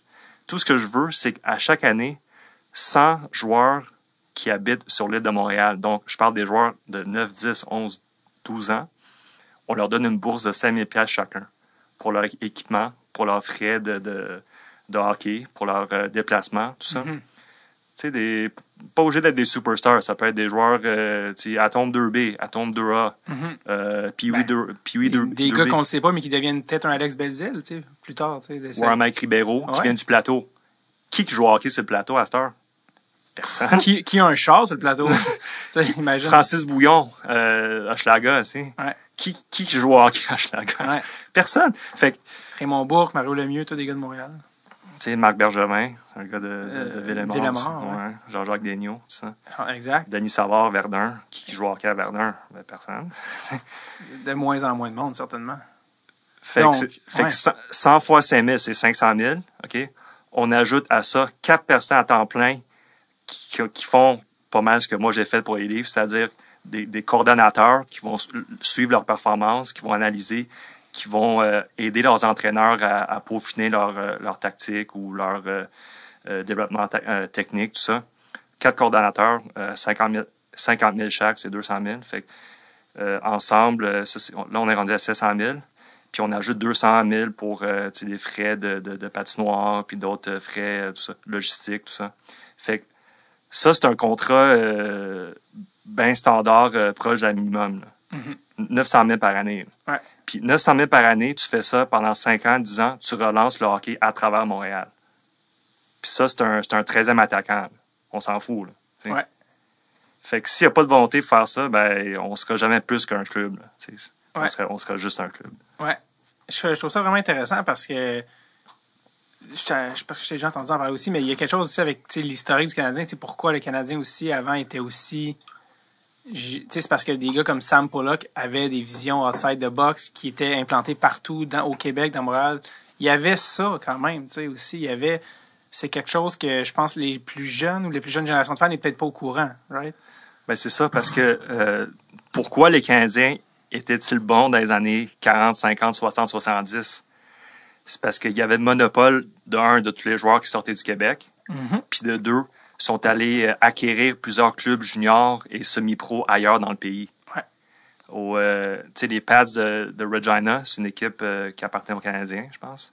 Les Peas de Peterborough, etc., sont allés acheter la ligue dans laquelle jouaient les Arts de Québec pour avoir Jean Béliveau. Ils ont acheté toute une ligue. Là. C'est comme si les Canadiens achetaient le ECHL pour avoir un joueur. Ça n'a pas d'allure, là, mais c'est ça qu'ils faisaient pour avoir les meilleures ressources. Sam Pollock, je décris l'espèce de job de coordonnateur là, des jeunes. C'est ça qu'il faisait. C'est ça qu'il a fait pendant des années avant d'avoir une chance d'être le DG des Canadiens. C'est comme ça qu'il était rendu le meilleur dépisteur dans le hockey. C'est parce qu'il connaissait tous les joueurs personnellement. Puis ensuite, il allait les voir jouer. Puis si mettons, je connais David Bocage, puis je me suis dit que c'est un bon joueur, puis là, il se fait complètement détruire par un gars qui vient d'Abitibi, Témiscamingue, ben je me dirais, ben ce gars-là, il faudrait que j'aille le chercher, tu sais. C'est un futur Serge Savard, mettons. Puis c'est ça, c'est pour ça que Serge Savard, c'est un joueur de Canadien, parce qu'il était affilié avec la franchise depuis il y a 13-14 ans. T'sais. Mais c'est drôle que tu parles de ça aussi, parce que là, ça nous ramène dans le hockey mineur, puis je sais que tu es assez aussi, tu es très allumé, très critique du hockey, du système de développement de hockey mineur au Québec. Peux-tu m'en parler aussi un peu de ça? Ça aussi, je trouve qu'il y a des points vraiment intéressants à ce niveau-là. Ben, je dirais que c'est malheureux dans un sens parce qu'il y a une espèce de pensée, magique, comme quoi que vu que les Raymond Bourque, les Mario Lemieux, les Maurice Richard sont sortis du Québec, ben on l'a l'affaire, tu sais. Mais on l'a plus l'affaire. On l'a plus, là. Je te confirme. Puis l'une des grandes raisons, c'est à cause de la langue. Si tu regardes le niveau d'analyse qui est tellement poussé dans la langue anglaise, ça se fait pas en français, c'est pas traduit. Donc, c'est pour ça que je me suis dit que c'était important pour moi de traduire mon livre Hockey Tactique 2020 en français aussi. C'était beaucoup de job. J'ai pas aimé ça. J'ai investi l'argent. Je pense pas que je vais le récupérer, mais pour moi, c'était important de le faire, au cas où. T'sais. C'est sociologique, encore une fois. C'est ça. Parce que tu es un gars de Montréal, faut pas oublier. Là, tu vas me dire, tu es né en Chine, tu as habité aux États-Unis, tu as voyagé comme peu de gens l'ont fait, mais ta blonde est québécoise. Tu as un attachement au Québec, à Montréal, aux Canadiens de Montréal, qui explique un peu aussi ta démarche. Ben oui, parce que sinon, je ne serais pas fru comme je suis. Non, mais je suis arrivé à Montréal quand j'avais 6 ou 7 ans. J'ai quitté 4 fois, je suis revenu 4 fois. Tu comprends? T'es allé aux States, entre autres, je pense? Ouais, j'étais allé aux States. Après ça, j'étais allé travailler à Toronto, à Edmonton, tout ça. D'autres jobs, là, pas dans le hockey, mais... Plus vieux, ouais. Bref, je suis parti 4 fois, je suis revenu 4 fois, mais fait que je me suis dit que Montréal, c'est pour la vie. C'est ça. Puis que tant qu'à être pour la vie, ce serait le fun que le club... Alors, est-ce que tu aimerais être engagé par les Canadiens? Ben, oui. Évidemment, tu vas me dire. Ben, évidemment, ça serait le fun, mais est-ce que c'est une situation qui serait propice? Tu as beau avoir des idées, là, mais si tu n'as pas de ressources ou tu n'as pas de suivi ou ça ne correspond pas à la vision des personnes qui t'engagent, ben ça ne marchera pas. T'aimerais-tu rencontrer Jeff Molson pour y faire part pour participer à un on a fait un party de Noël ensemble, j'ai déjà rencontré. Ouais, mais je veux dire, non, mais dans le sens que je suis pas dans un party de Noël comme Jeff, j'ai une idée pour relancer ton club, puis comme je suis un peu chaud, puis je te connais pas assez pour que tu me parles de ça. Tu comprends ce que je veux dire, genre? Ben là, c'était moi, en 2013-2014, je t'ai dit, j'ai travaillé pour les Canadiens. Fait que là, à un moment donné, j'ai comme insisté que c'était important qu'on aille chercher Jeff Petrie à Edmonton. Tout le monde m'a trouvé fou. Puis là, 2015, ils sont allés chercher. Fait que, ça, c'était à qui que t'as dit ça? Ben, à mes collègues, là, qui sont c'est pas à Jeff Molson que t'as dit ça? Non. Okay. Non, j'avais dit à mes collègues, ils sont comme, c'est qui ça, Jeff Petrie? Genre, c'est quoi ton problème? Puis après ça, j'avais dit à John Sedgwick, que je connaissais un petit peu dans le temps, qui était assistant DG. Exact. Puis qu'il est encore. Fait que là, finalement, je pense qu'il y a eu... il a fait un échange très avantageux. Si as-tu réécrit une fois qu'ils sont allés chercher les Canadiens pour lui demander si c'est à cause de moi, ça? Ah non. Tu te dis... Ben là, après ça, j'ai dit que c'était une bonne idée d'aller chercher Jonathan Marchessault, qui était à Tampa à ce moment-là. Ouais. Puis là, la dernière fois que John m'a texté, c'est quand Marchessault il a signé son contrat avec Vegas. Là. Ouais. Là, il est rendu multimillionnaire, puis il a ouais. dit j'espère que tu as eu un code sur ce contrat-là. Bien sûr, j'ai pas eu de code. Je suis content pour lui pareil. Oui, c'est ça. Ouais. On parle du Canadien. Une des choses aussi que tu parles dans le livre que je trouve vraiment intéressant, bon là, tu es arrivé avec une autre. On est allé ailleurs, on est allé du côté sociologique, mais une des grosses faiblesses selon toi du Canadien, c'est ce que tu appelles le PD, qui est le Player Development, c'est le développement des joueurs. Souvent les gens, dans le livre, tu regardes des organisations comme Tampa qui ont ramassé les Kucherov en deuxième ronde, des points en troisième ronde, puis pour ceux qui sont plus vieux, ben les Red Wings, c'était le modèle à l'époque. Ils ramassent des gars, des Zetterberg, des Datsuk en cinquième, en septième ronde. Ils en font des superstars. Puis le monde, après ça, regarde le draft et dit « Hey, il était disponible! On aurait dû le prendre, il était disponible. » Comme s'il est arrivé tout pré-packagé en future vedette, comme un Ferrero Rocher que tu ouvres. Mais c'est pas exactement ça. C'est vraiment comment tu développes les joueurs. Puis tu dis à Montréal, le problème, c'est le développement des joueurs. Peux-tu m'en parler un petit peu de ça? Ben, c'est ça, mais il y a une attente que tu draftes un gars à 18 ans avec ce profil de statistiques-là. Puis tu te dis qu'à 22 ans, s'il continue sa progression telle qu'elle, ben, il va faire la Ligue nationale, mais ça marche pas de même. T'sais. C'est comme tu regardes les gars en secondaire 1, puis les gars en secondaire 5 qui sortent du collège. T'sais. C'est pas les mêmes gars. Non. Il y a du monde qui sont améliorés, puis il y a d'autres mondes qui ont lâché l'école. Ouais. Comment tu réglerais, comment tu gérerais le player development du côté des Habs? Tu sais? Ben, c'est juste une question d'avoir un suivi plus personnalisé. Parce que chaque joueur a des forces et faiblesses. Il y a une manière de faire avec chaque individu. T'sais. Puis c'est une question d'avoir les ressources, puis d'avoir les bonnes informations, puis d'avoir le suivi. T'sais. Est-ce que tu as des exemples de joueurs qui ont été repêchés par Montréal que tu dis, bon, ça, tu vois, j'aurais pas géré ça de cette manière. Je pense qu'il y a telle affaire on aurait pu améliorer, des cas précis qui viennent en tête. Ben, c'est sûr qu'il y a Galchenyuk que je mentionne dans le livre. Dans le livre, sa posture, sa manière de patiner. C'est ça. Fait que ça, c'est quelque chose qui est assez évident. T'sais. Sinon, il y a d'autres affaires qui arrivent en cours de route. Si on parle de Louis Leblanc. Okay? Ouais. Louis Leblanc, sa première saison AHL, ça s'est super bien passé. Tu regardes ses chiffres, puis il était à veille de devenir un bon ailier middle six, là, mettons. Mais là, à un moment donné, il s'est blessé à la cheville. Puis je dis ça comme ça, je sais pas si c'est ça qui s'est passé, mais les blessures à la cheville, souvent, c'est dur à gérer. Tu regardes un petit peu Shea Weber qui casse un os dans son pied en bloquant un tir, puis là, il faut qu'il se fasse opérer au genou plus tard. T'sais. Parce que ça se réfère. Ouais. Fait que je sais pas ce qui est arrivé avec Louis Leblanc précisément, mais il s'est blessé à la cheville, puis après ça, sa mobilité, son patin, il n'a jamais été vraiment pareil, puis graduellement, il a perdu de son efficacité jusqu'à temps que on l'échange, puis ça marche pas avec les Ducks, ça marche pas en Russie, ça marche pas en Suisse, ça marche pas en France, puis là, il prend sa retraite. Ouais. Y a-tu quelque chose qu'on aurait dû faire à ce moment-là? Probablement. Mais on ne sait pas, parce que personne ne le sait. Ouais. Parce que le suivi n'était pas peut-être aussi tête. Côté développement de joueurs, on a parlé de KK, Suzuki, Caulfield. Qu'est-ce que tu vois dans ces gars-là? Qu'est-ce que tu aimerais? Est-ce que tu aimes leur progression? Est-ce que tu aimes la manière qu'ils sont suivis? On a parlé du patin de KK, ben, tout le monde en parle. Qui, by the way, n'est pas lent. Là, KK, moi, je l'ai vu jouer, je l'ai vu battre des icing calls, puis je peux juste dire qu'il n'est pas lent. C'est juste que oui, il a l'air d'un veau naissant quand il patine. Des fois, ça veut dire qu'il y a un genre de jeunesse en lui, mais qu'est-ce que tu aimerais qu'il soit pris en charge dans les joueurs actuels du Canadien? Là, je parle Suzuki, Drouin, Romanov, bref, ceux que tu connais le mieux. Qu'est-ce que tu aimes? Qu'est-ce que tu aimerais améliorer chez certains joueurs? Je pense que Kotkaniemi il est vraiment bien parti. Lui puis Suzuki, je dirais, ce serait plus surtout au niveau de leur lancer, dans le sens que ils sont pas obligés de lancer aussi fort que chez Weber, c'est pas nécessaire, mais juste être capable de créer de l'espace pour eux-mêmes, dans le sens que s'ils sont un danger pour marquer avec leur lancer, les défenseurs vont leur jouer plus serré, qui vont leur permettre une certaine marge de manœuvre pour faire leur jeu de passe. Mm-hmm. Alors que si on sait que Suzuki va passer à chaque fois ou que Kotkaniemi va passer à chaque fois, ben ils vont être plus faciles à contrer. Puis les deux ont des lancers assez, je veux dire, pas piquer des verres. Ils ont des bons lancers, les deux gars. Là. C'est juste qu'ils sont tout le temps gênés et polis. Mais les deux ont des très bons tirs. Hein. Comme Suzuki, on l'a vu contre Pittsburgh. Puis KK, il a une bonne bine, mais on dirait qu'il est encore au stade de la politesse. Là. Ben, c'est ça. Mettons que la différence, ça ne sera pas une différence dramatique, mais ça va se jouer à des moments critiques. Mm-hmm. Par exemple, si on parle du comeback des Leafs contre Columbus, Game 4, ouais.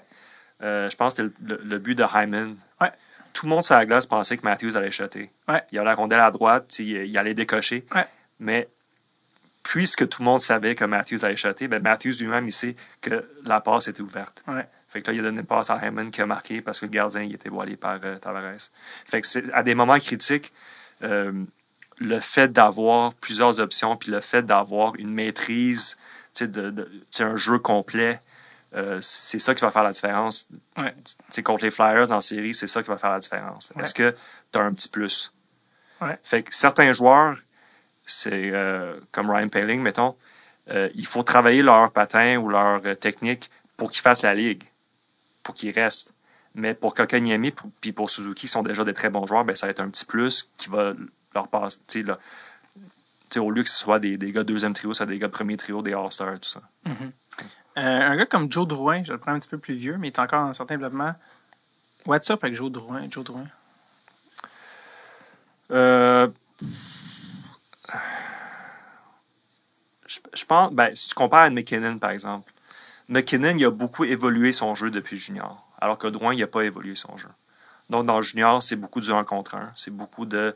Tu passes la rondelle entre le patin du gars, tu contournes, tu t'en vas scorer. C'est beaucoup de... Tu contournes du monde de l'extérieur. C'est beaucoup de... tu restes à la glace 30 minutes, puis tu fais un revirement, c'est pas grave. Tu saignes un petit peu, tu reçois une passe. C'est pas ça la Ligue nationale. Mm-hmm.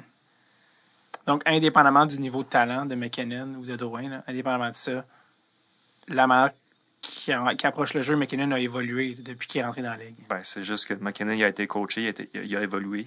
Puis je parle pas juste coaché en termes de coach d'équipe, mais coaché individuellement, selon ses forces, ses faiblesses. Ouais. Alors qu'on dirait que Drouin, c'est pas arrivé. Mm-hmm. Parce qu'en plus, Drouin, il y a encore du potentiel. Tu sais, je sais pas si. Y a-t-il un moment où c'est trop tard? Y a-t-il un moment où tu te dis, OK, là, où les gens abandonnent? C'est pas encore trop tard. Non, je pense pas que ça l'est, mais. Bref. Je me demande s'il y a encore quelqu'un qui pourrait travailler avec lui. En tout cas, bref. Premièrement, est-ce que lui, il veut ou il se contente de la situation actuelle? Oui. Plein de questions. Tellement d'affaires qu'on pourrait parler pendant très longtemps. Oui, on a parlé. C'est ça, non, ça, on a parlé. Hockey Québec, parce qu'on en a parlé tantôt. Est-ce que tu aimerais ça t'impliquer avec eux? C'est quelque chose d'avoir un plan de relance? Tu sais, tantôt, tu parlais des gars qui suivent les gars à Montréal. Quand j'étais en Suède puis qu'on avait rencontré le président, eux, c'est comme ça qu'ils fonctionnent au niveau du hockey mineur en général. C'est qu'ils ont des gars qui s'occupent de chaque région pour s'assurer que le hockey est développé. Est-ce que, mettons, parce que là, maintenant, tu es en train de passer à des nouveaux projets, être impliqué dans le développement du hockey mineur à Montréal, au Québec, c'est quelque chose qui t'est déjà passé par la tête? Ou? Pour moi, ce qui est, ou même au niveau scolaire avec notre collège, oui. mais en fait, ce que je trouve le fun dans le hockey mineur, c'est que peu importe à quel niveau tu travailles, peu importe c'est qui tes joueurs, tu peux les aider à être meilleurs. Même s'ils n'ont pas beaucoup de talent physique, tu peux les aider à mieux comprendre le jeu. C'est pas obligé d'être des futurs superstars. Là. Ça peut être des futurs coachs, des futurs analystes, des futurs enseignants, peu importe. Puis ça, c'est, mettons, l'un de mes regrets que j'ai pas passé plus de temps à aider des joueurs au niveau hockey mineur. Parce que je regarde les meilleurs coachs que je connaisse, soit des coachs, des bench coachs, des coachs d'équipe ou des coachs de technique, des coachs individuels.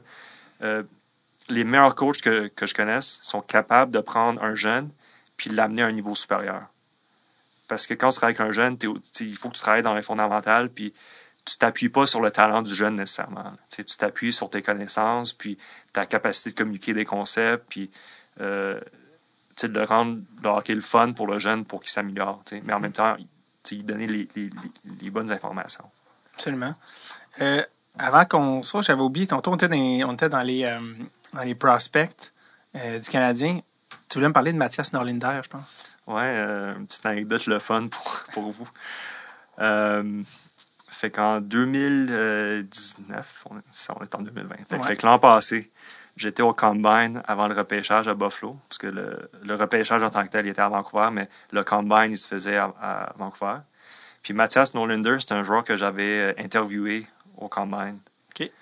Puis lui, j'avais trouvé vraiment intéressant parce que je l'avais vu jouer sur vidéo plusieurs fois, puis je trouvais que c'était un joueur qui était incroyable. Ouais. Malgré sa faible production dans les ligues juniors. Il jouait deuxième ligue en Suède avec des adultes. Il jouait avec Toby Enström, son partner à Modo. Ouais. Puis je trouvais qu'il était extraordinaire. C'était lui qui faisait la job, c'était pas Toby.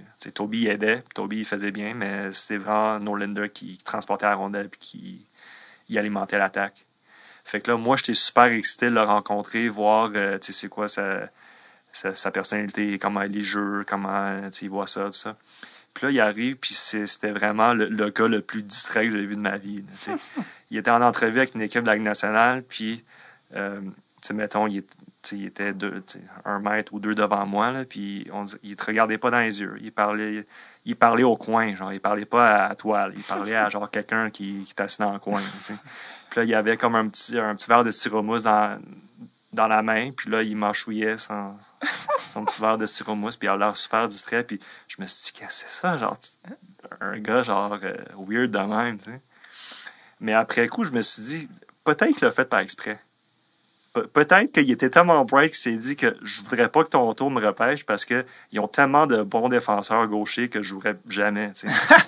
T'as Riley, t'as Muzzin, t'as Sandin, tu sais, Marincin, etc. Ouais.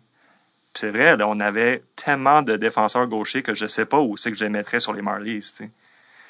Alors que là, finalement, il se fait repêcher par Montréal qui ont une pénurie de gauchers à défense. Ouais.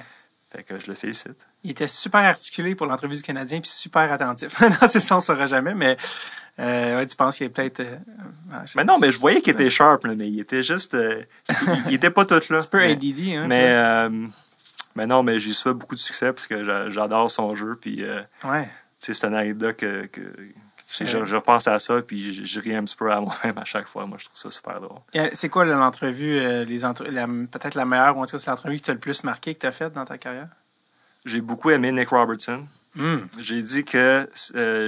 en fait, j'ai dit, si jamais ça ne tente plus de jouer au hockey, tu peux venir travailler pour les Leafs quand même. On va te prendre pour...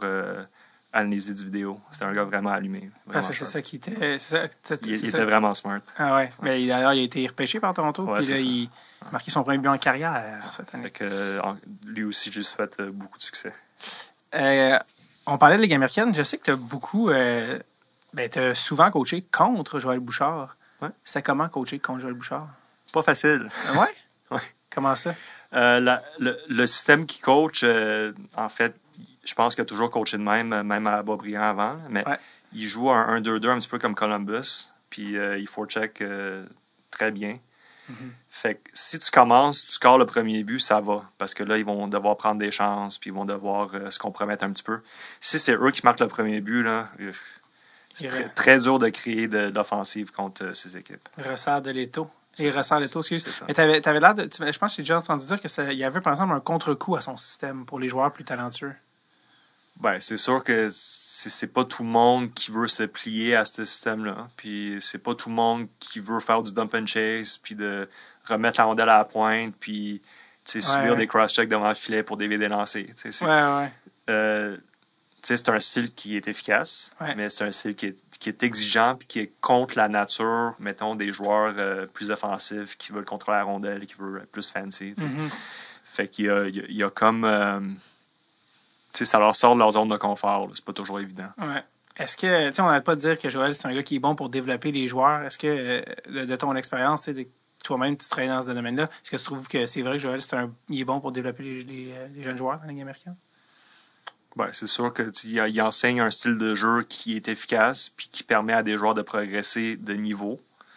C'est ça. Fait que, puis il est bon pour l'enseigner. Non, c'est un bon pédagogue.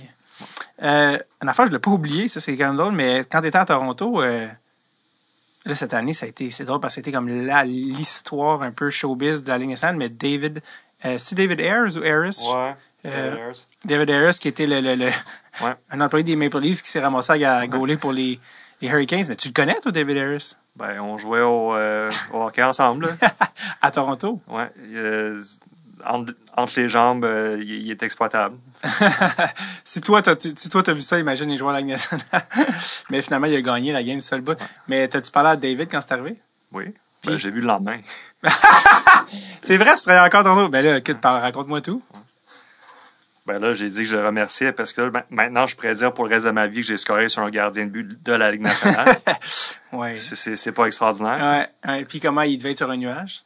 Ouais, ben il a fait toute une tournée médiatique. Ouais. Mais c'est un gars super sympathique. On aime bien gros. Là. Lui, c'est quoi, dans le fond? C'est le gars de l'aréna? C'est le chauffeur de Zamboni. Ben voyons donc.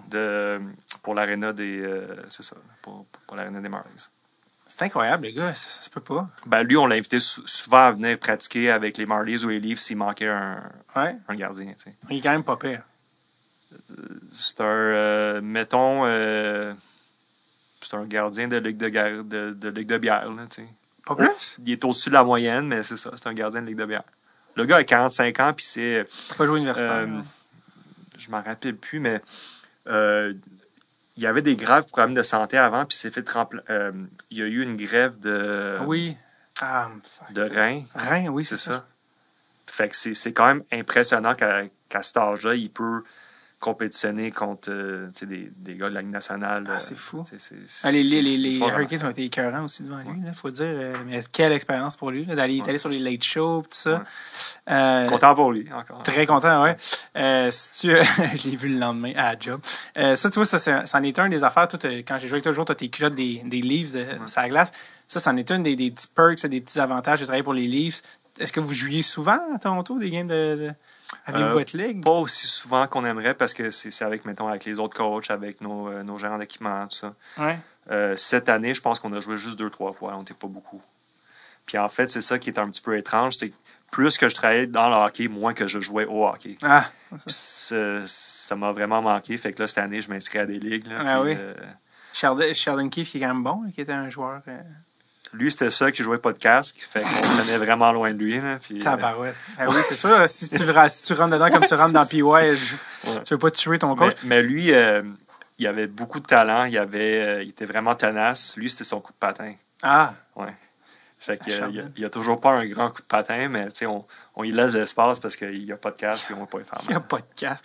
T'as-tu eu la chance de jouer avec des gars que tu dis, oh, je suis en train de faire des passes avec Matthews ou peu importe? Hein?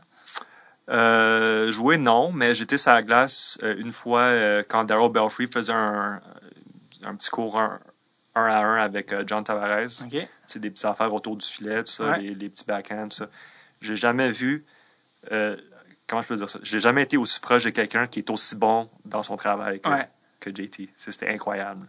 Puis, tu sais, Crosby aurait été peut-être un petit peu meilleur, mais ça se ressemblait vraiment. Tu sais, sa capacité de, mettons, de lever la rondelle et mettre ça juste en dessous de la barre, tu sais, à 3 pieds du net. Là, thanks. Ouais. Puis, est-ce que toi, tu étais dans les exercices ou c'était juste pour regarder? Je filmais. OK. C'est ça. Puis sinon aussi, de temps à autre, on avait des pratiques pour les femmes qui jouent dans l'équipe nationale qui habitent à Toronto. Une fois par semaine, on faisait ça. Fait que j'ai passé avec Natalie Spooner, avec Laura Stacey, avec Jocelyn Larocque, tout ça. Cool. Fait que ça aussi, c'était vraiment cool. Ouais. Très nice. C'est sûr qu'on ne s'en va pas nulle part tant qu'on n'a pas parlé du livre, bordel. Ouais. On est là pour faire du cash. Non, c'est pas vrai. Tout le monde a vécu leur confinement différemment. Certains en ont profité pour regarder de la télé. Certains en ont profité pour dire « Hey, j'ai rien fait pendant 4 mois. » Mais toi, tu n'as jamais été aussi productif que pendant le confinement. Dis-moi comment c'est arrivé l'idée du livre. Parle-moi un peu de ça. Ben là, mettons, le 19 avril, ça a été décidé que je ne revenais pas avec les Marlies. OK. Puis là, rendu le 19... Comment t'as pris ça, cette nouvelle-là? Ben, il y a eu une entente à l'amiable, mettons. Okay. Il me restait 1 an à mon contrat, mais... bref, moi, je voulais faire d'autres choses, puis l'entraîneur-chef des Marlies voulait engager son propre staff. Ce qui est souvent le cas quand il y a des nouveaux entraîneurs. Ouais. Fait que c'est ça. Fait que le 19 avril, j'ai appris ça. Le 19 mai, le livre était fini. Parce que c'est un livre que j'écrivais dans ma tête depuis plusieurs années. Okay. Toutes les choses que j'ai apprises à Toronto, puis aussi toutes les anecdotes que j'ai vécues, toutes les choses que j'ai vues à travers les années. Mm-hmm. Fait que ça s'est écrit... en 2 semaines et demie, 3 semaines. C'était quoi ton régime d'écriture, genre de 4 heures du matin? Je me levais à 5h30 du matin, j'écrivais 2 heures. Je prenais une petite pause. L'après-midi, j'écrivais 1 heure de plus. Puis aussi, j'ai appelé Michael Farber, qui est un bon ami à moi. Qui est un journaliste anglophone. Journaliste anglophone, l'un des meilleurs de l'histoire du hockey. Là. Pour ceux qui ne le connaissent pas, qu'est-ce qu'ils devraient checker de Michael Farber s'ils n'ont jamais rien lu? N'importe quoi qu'il a écrit pour Sports Illustrated. Okay. Sinon, il fait parfois des reportages vidéo pour TSN, puis à chaque fois, ça vaut la peine. Il en a fait un sur Paul Kariya, Surfacing, ça vaut la peine. Fait que, mettons, à 2 heures l'après-midi, j'ai appelé Michael, puis on passait 1h30 sur les corrections, tout ça. Puis c'est ça, on a fait ça en un mois. Puis là, après ça, j'ai sorti en anglais. Ça s'est vendu, on est rendu à plus de 800 copies. Nice. Plusieurs DG de la Ligue nationale l'ont acheté, plusieurs coachs, dont un coach des Canadiens. C'est vrai? Ouais. Puis là, après ça... Qui?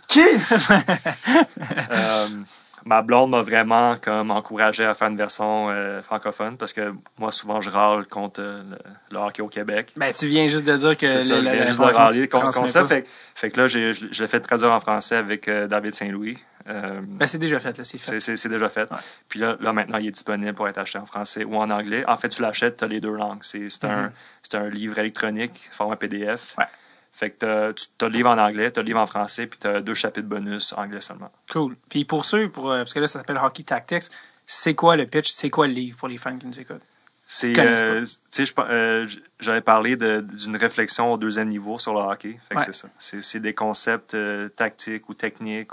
Donne-nous une couple d'exemples des chapitres parce que les gens vont bien comprendre. Là, fait que chapitre 1, c'est pourquoi Montréal ne score pas de but alors que Tampa en score beaucoup. C'est 2 équipes dynamiques, mais Tampa, ils ont le petit plus. Au premier degré, quelqu'un dirait parce qu'ils ont Stamkos, Kucherov, Point, Hedman. Mais c'est pas juste ça. 2e chapitre, c'est moi, je suis un grand amateur de tennis. Puis en fait, comment les équipes de double travaillent ensemble au tennis, ça ressemble beaucoup à comment les défenseurs travaillent ensemble au hockey. Fait que j'ai fait ressortir ça dans chapitre 2.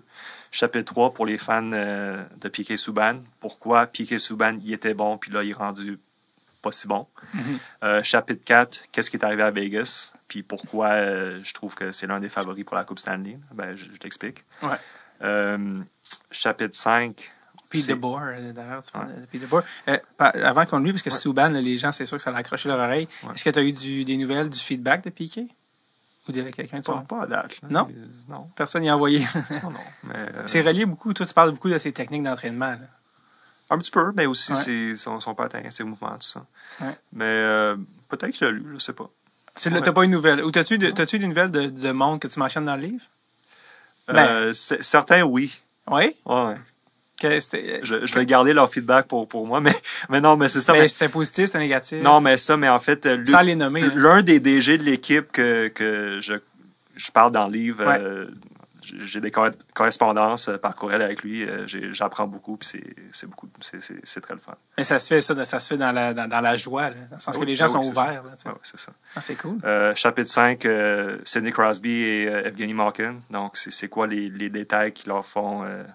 qui font d'eux des superstars. Mm-hmm. Puis chapitre 6, je parle beaucoup de Roman Josi, de Matt Barzal, puis comment ça se fait que je travaille dans le hockey, puis comment ça se fait que finalement ce livre-là il existe. Là, parce que aussi, je parle un petit peu de mon passage au collège Jean Brébeuf, puis aussi notre ami mutuel Youssef Kabaj, le premier Marocain à jouer dans la Ligue junior majeure du Québec. Donc, chapitre 6, c'est un chapitre vraiment personnel. Puis je pense que Barzal, tu as eu la chance de le voir jouer. Je sais que tu as fréquenté un camp en Floride. Oui, c'est ça. C'est quoi ce camp-là? C'est le camp de Darryl Belfry. Donc, ça s'appelle le 88 Summit. Donc, qui est Patrick un entraîneur Kane, personnel, dans le fond. Ouais.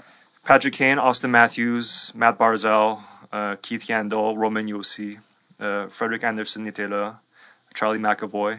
Vraiment, comme si on prenait les joueurs qui étaient là, ça ne rentrait pas sous la cape salariale. Non. Il était 18 ou 20 joueurs, ça ne rentrait pas. C'était même pas une équipe complète, là, ça rentre pas. C'est ce genre incroyable. De talent-là. Ouais. On a passé une semaine en Floride. On s'était entraîné sur la glace, hors de la glace. On a eu comme des sessions vidéo, tout ça. Fait que chapitre 6, ça parle un petit peu de ça. J'ai beaucoup appris, c'était extraordinaire. Wow. Une autre affaire que tu parles dans le livre qui a attiré mon attention, et là, il y en a plein. Il faut que le podcast s'arrête un moment donné, mais sinon on en parlerait à l'infini. Mais je sens qu'il y a beaucoup de gens de notre génération ou encore plus jeunes qui n'ont pas vu jouer Wayne Gretzky ou peu. Je sens que son héritage, c'est un peu frité. Les gens font « Ah ouais, mais Gretzky... » Le mieux, je sens que son héritage, il monte, Puis pas parce que je suis québécois. Là. Je sens que les gens font le mieux, mais tu sais, 6 c'est 4, il n'y avait pas de bon sens là. Mais le style de Wayne Gretzky, vu qu'il était moins, en guillemets, flashy que Mario, je sens que les gens font comme, ouais, Wayne Gretzky, mais moi, j'entends souvent les gens de mon âge plus jeunes faire, ouais, mais Gretzky, c'est à son époque, blablabla. Bla, bla, bla. Et j'aime ça parce que tu rétablis un peu l'héritage de Wayne Gretzky, pour qui j'ai beaucoup de respect, mais en expliquant comment il avait amené des notions très fondamentales, particulièrement dans le hockey d'aujourd'hui. Lui, il était en avance de 20, 30 ans. Tu amènes 3 notions que Gretzky, sur lesquelles il était en avance sur son temps. Peux-tu m'en parler un peu? Ça donne une idée déjà. Fait que c'est des termes assez techniques, ça dit mieux en anglais qu'en français, mais c'est les concepts de Gretzky, puis je pense que la raison pourquoi ça s'effrite un petit peu, là, nos souvenirs de lui, c'est parce que tout le monde le fait. Tout le monde, tous les bons joueurs font ce que lui, il faisait dans le temps. Aujourd'hui. Oui, aujourd'hui. C'est ça. Alors que dans le temps, lui, c'était le seul à le faire. Mm-hmm.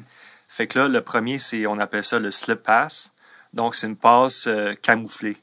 Fait que, mettons, t'as un défenseur qui s'en vient sur toi. Au lieu de faire ta passe trop tôt puis de se faire intercepter, tu t'arranges pour qu'il s'approche, puis là, tu mets la rondelle en dessous de son triangle, fait qu'en dessous de son bâton. Ouais.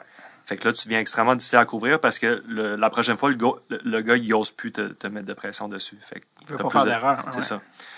L'autre, c'est le change of sides. Fait qu'une passe latérale d'un bord de la glace à un autre.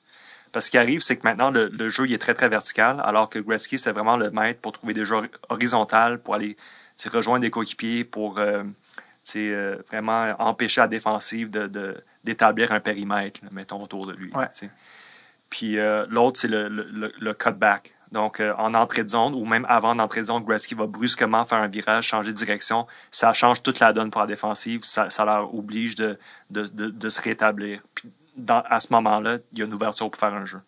Donc, Paul Byron le fait, Gallagher le fait, Kotkaniemi le fait, Suzuki le fait, tout le monde le fait. Ouais. Donc, on prend un petit peu ça pour acquis, mais c'est vraiment Gretzky qui a amené ça dans le hockey. Puis, pour moi, on ne devrait jamais oublier ça. Il a changé la manière dont le hockey jouait à plein d'égards. Oui. Puis, mais peut-être que certains ne seraient pas au courant peut-être de tout son héritage, mais c'est des trucs qui sont discutés, par exemple, dans le livre. Ils sont vraiment intéressants. D'ailleurs, tu as aussi un blog. Ouais. Pour ceux qui veulent peut-être juste goûter là, comme des samples gratuits à l'épicerie. Ouais. Tu as un blog pour... C'est délicieux. des bonnes petites saucisses McCain. Non, mais en fait, tu as un blog. C'est quoi le titre? Donc, c'est en anglais. Ça s'appelle The Hockey Tactics Newsletter. Donc, aujourd'hui, j'ai sorti un article sur l'échec avant des Flyers de Philadelphie, qui pour moi est un facteur majeur dans la série qui vont jouer contre les Canadiens. Absolument. Donc, c'est ça. Puis l'adresse, c'est jhanhky.substack.com. Donc, David, toi, tu vas donner ça, évidemment. Ouais, je peux le poster. Ouais, tu peux le poster.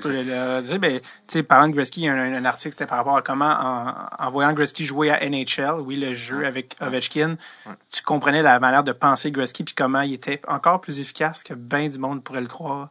Juste dans son intelligence de jeu, comment, oui, peut-être qu'il pourrait jouer aujourd'hui, puis en fait, il jouera aujourd'hui, pourquoi il serait quand même intelligent. Donc, allez voir ça, ça vous rend la peine si vous n'êtes pas familier avec le travail de Jack. Oui, c'est ça. Donc, le livre aussi, je veux que parce que ça, c'est On Passe Blog, fait que vous pouvez aller voir ça, mais le livre aussi, comme où est-ce qu'on va pour se le procurer? C'est Gumroad, je pense. Ouais, c'est ça. Ben, le lien, sûrement, tu vas... Tu vas le share aussi? Ouais, parce qu'il n'est pas évident. C'est bon. Si tu veux s'il y a un code promo ou quelque chose de DST, tu nous en feras part, on mentionnera, puis je vais le mentionner dans les intros, les outros, bon. Mais ça va me faire plaisir que vous lisiez ça, français ou anglais, dépendamment de... Les deux pour le prix d'un. Oui, c'est ça, les deux sont dans le même truc, fait que un pour vous, puis pour vos amis qui parlent une autre langue. Tu as parlé des Flyers, on va terminer avec ça après, mon Dieu, 1h24 presque. Là, je vous l'ai dit, on est le 10 août. C'est pas encore commencé. Puis il n'y a rien de plus le fun que faire des prédictions dans lesquelles on va mal paraître. Oh non, pas des prédictions. Comment? T'es un savant. T'es un savant de la rondelle. Oh, Montréal contre Philadelphie. Ouf. Ça va aller en 6. Quand même. Ouais. Montréal en 6. C'est vrai? Ouais. Mais je pense qu'ils ont des chances. Tu dis ça pour le show ou tu y crois? Non, mais c'est parce que je parle de leur forecheck. Je parle du forecheck des Flyers, Puis je pense que les Canadiens ont les effectifs qu'il faut pour battre ce forecheck-là. Puis après, quand tu bats ce forecheck-là, ben, tu as vraiment les chances de ton bord. Écoute, si on gagne en 6, vous l'aurez apprécié. Ah, by the way, tantôt, là, dans quelques minutes, c'est le repêchage pour le draft lottery, first overall. Est-ce que ça se peut, parce que tu étais pour les Leafs, que si Toronto gagne la loterie pour Lafrenière, leur pick va à Caroline? Non, il est protégé. Il est protégé? Oui, fait que s'ils perdent, leur pick va à Caroline, mais s'ils gagnent, ils pourraient repêcher... Lafrenière. Ou Byfield, qui est très bon aussi. Oui, il lance une petite grenade comme ça. OK, puis dernière question. Pour la Coupe Stanley, c'est qui que t'as? Est-ce que c'est... Ben là, j'aime Vegas. C'est ça que j'allais dire. Ouais. Dans l'Ouest, j'aime Vegas. Dans l'Est, Tampa. Et si vous voulez savoir pourquoi il aime Vegas et pourquoi tu parles en fait de la différence de qu'est-ce que Pete DeBoer a amené que Gérard Galland n'amenait pas, eh bien, lisez le livre Hockey Tactics français et ou anglais. Vous remarquerez la différence entre la couverture en français et en anglais, c'est les Leafs puis les couleurs du Canadien. Du marketing. Hey, Jack, j'ai pas dit Ming Long une fois. Ben là, tu l'as dit. Ouais, mais regarde, en tout cas, c'est une autre affaire. Ouais. Merci vraiment d'être passé au podcast. Puis, qu'est-ce qu'on te souhaite, là? Dans quoi on te voit dans l'avenir? Ben là, je joue beaucoup au tennis, là, mais là, pas en tout cas, donc, si vous voulez le rejoindre, vous êtes du Canadien Montréal, vous voulez le rejoindre, envoyez-moi un courriel, là. On va vous mettre en contact. Non, ils ont mon numéro. Ah, good. Good. Cut the middleman. C'est chill. Merci, Jack. Ouais, merci à toi.